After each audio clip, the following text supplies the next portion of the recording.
Baik, pada 24 Februari lalu, sebuah portal berita ada melaporkan laporan mengenai seorang ibu kepada kanak-kanak berusia 9 tahun yang terima satu pesanan ringkas yang menyatakan bahawa anaknya tidak lagi dibenarkan hadir ke sekolah hanya kerana tidak mempunyai dokumen pengenalan diri. Dan mungkin ada yang beranggapan bahawa ini mungkin isu terpencil, tetapi dianggarkan terdapat lebih 300,000 kanak-kanak di Malaysia ini yang pada masa ini dinafikan pendidikan, sama ada mereka tidak mempunyai kerakyatan, pelarian, pencari suaka, tiada dokumen pengenalan diri dan pelbagai lagi sebab. Tetapi sebenarnya isu ini mungkin lebih besar lagi daripada itu. Untuk itu saya nak membincangkan perkara ini bersama dengan Profesor Datuk Nur Aziah Muhammad Awal, iaitu Pesuruhjaya Kanak-kanak Suakam.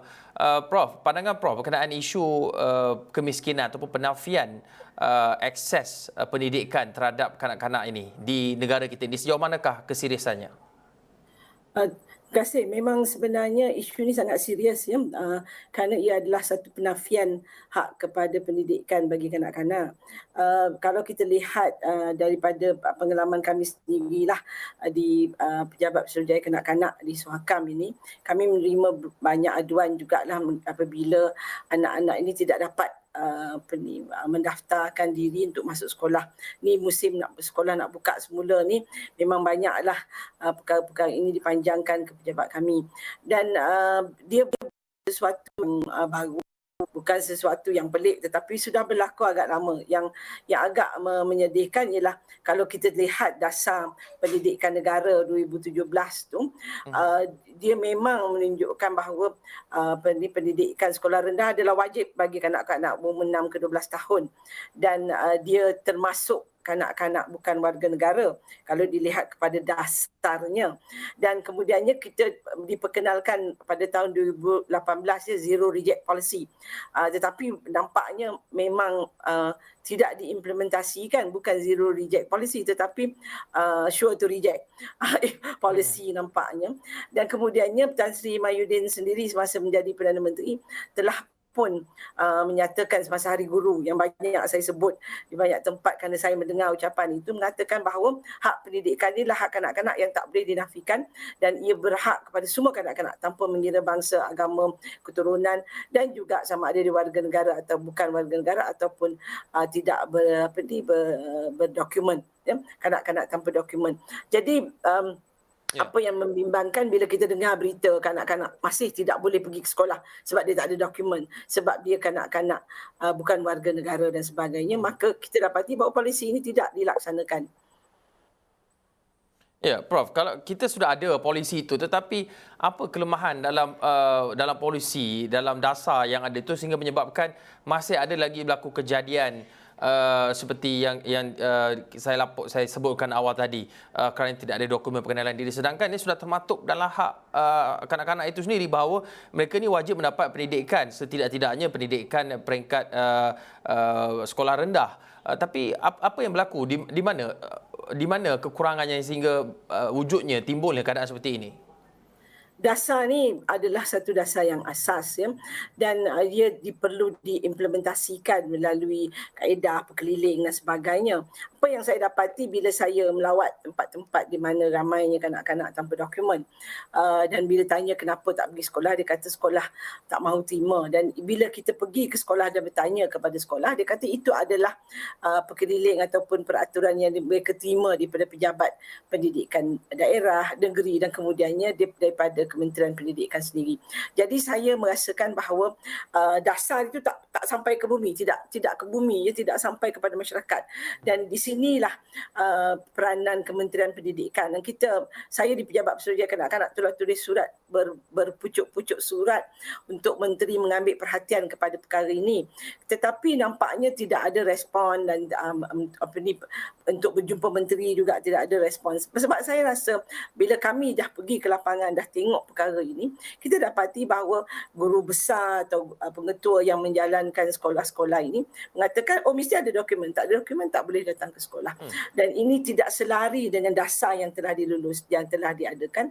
Dan apa yang patut dibuat ialah kementerian perlu membuat satu asyik bermesyuarat je tak selesai juga, tetapi perlunya ada penyelarasan dengan semua pengarah pendidikan negeri, ada arahan turun daripada kementerian bahawa semua kanak-kanak tanpa mengira dia warga negara atau warga negara hendaklah diterima masuk ke sekolah untuk mendapat pendidikan wajib, sekolah rendah terutamanya, dan kemudiannya boleh dipanjangkan ke sekolah menengah walaupun kanak-kanak itu tidak ada sijil kelahiran. Kalau dia tak ada sijil kelahiran, kita ambil saja namanya dan dia diberi kad pelajar, dan itulah nama yang digunakan untuk dia menduduki peperiksaan. Apa juga yang saya dapati bahawa ada kanak-kanak yang tak ada dokumen, ada sijil kelahiran tetapi tak ada ditulis di situ dia warga negara, tak ada nama ibu, tak ada nama bapa dan sebagainya, sebab ibu dan bapa tak ada dokumen juga. Mereka ini kadang-kadang masuk ke sekolah, bila nak ambil peperiksaan tak boleh, nak ambil SPM misalnya tidak dinafikan kerana dia kata tidak ada kad pengenalan. Jadi isu-isu inilah yang bagi saya sangat menyedihkan kerana ia menafikan kanak-kanak hak pendidikan, dan kita semua tahu pendidikan inilah kunci kepada masa depan mereka dan untuk mengubah kehidupan mereka. Dan kalau kemiskinan itu adalah satu perkara yang boleh mereka atasi kalau mereka mendapat pendidikan yang baik. Ya, kita tahu salah satu kunci ataupun jalan keluar kepada kemiskinan ataupun untuk menaik taraf kehidupan adalah dengan melalui pendidikan. Itu salah satu caranya. Dasarnya sudah wujud, tetapi di peringkat pelaksanaan itu masih ada lagi yang seolah-olah follow the book, mengikut kaedah ataupun checklist, kena ada kad pengenalan, malah sehingga kita sudah bekerja di peringkat sarjana ataupun doktor falsafah, masih ada lagi agensi tertentu yang meminta surat beranak mana, sedangkan kita sudah mempunyai kad pengenalan, master, PhD dan sebagainya. Tapi adakah Prof melihat ianya adalah masalah dari sudut penyampaian ataupun birokrasi, ataupun ia sebenarnya adalah soal mentaliti sebenarnya? Oh, orang asing tak payah belajar, tak ada kad pengenalan, tak ada dokumen, tak layak belajar. Apa sebenarnya yang menghalang pelaksanaan secara menyeluruh dasar yang sudah pun wujud sejak sekian lama ini, Prof? Saya rasa satu kefahaman, kefahaman pegawai pelaksana sendiri. Kefahaman itu mesti sampai ke bawah. Maknanya kalau ada direktif ataupun perkeliling yang dikeluarkan oleh kementerian, oleh menteri sendiri mengatakan semua kanak-kanak perlu diterima masuk untuk belajar, maka perkara tak adalah dalam tu ada pula lagi syarat. Mesti ada surat kelahiran, mesti ada surat beranak, mesti ada ini, mesti ada itu. Itu bukanlah, itu dah menjadi prasyarat pula.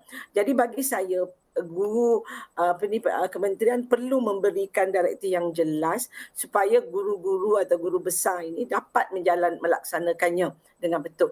Di peringkat pegawai sendiri, pejabat pendidikan daerah sendiri pun, kalau mereka mempunyai persepsi yang sama bahawa kalau tak ada dokumen tak boleh masuk sekolah. Jadi ini perlu diatasi segera. Yang kedua ialah bagaimana kita nak mendokumentasi kanak-kanak tanpa dokumen. Saya mencadangkan supaya semua kanak-kanak yang lahir di Malaysia ini diberi sijil kelahiran. Sijil kelahiran bukan bermakna kita memberi dia kewarganegaraan. Itu kita perlu ingat secara jelas. Kita nak beri dia sijil kelahiran, tarikh lahir dia, nama dia, kalau ada nama ibu dan bapa letakkan di situ supaya dia boleh mendaftar di sekolah dan akhirnya boleh mendapat bukannya kad pengenalan macam warga negara, tetapi kad pengenalan diri untuk dia menduduki peperiksaan dan sebagainya. Perkara ini sangat penting. Sama juga untuk dia mendapat bukan saja pendidikan tetapi perkhidmatan kesihatan dan sebagainya. Sebab kanak-kanak mempunyai hak untuk mendapat perkhidmatan kesihatan secara percuma. Ini saya rasa perlu kita selaraskanlah, dan kementerian perlu secara ikhlasnya melaksanakan polisi ini kerana dasarnya dah ada tapi pelaksanaan menjadi haru-biru kerana tidak ada penjelasan yang sejelas-jelasnya kepada pegawai yang melaksanakannya. Saya kira sekarang ini bola di gelanggang Kementerian Pendidikan Malaysia untuk memperbaiki dasar ataupun pelaksanaan, melihat semula pelaksanaan polisi ataupun dasar sedia ada ini berhubung dengan akses pendidikan kepada kanak-kanak, tidak kiralah warga negara ataupun status mereka. Terima kasih Profesor Dato' Nur Raziah Muhammad Awal, Pesuruhjaya Kanak-kanak Suahkam, berhubung dengan cadangan dan perbincangan itu tadi, dan laporan itu tadi mengakhiri Buletin Awani untuk jam ini. Sekian saja, saya Hakim Rahman. Assalamualaikum. Salam hormat.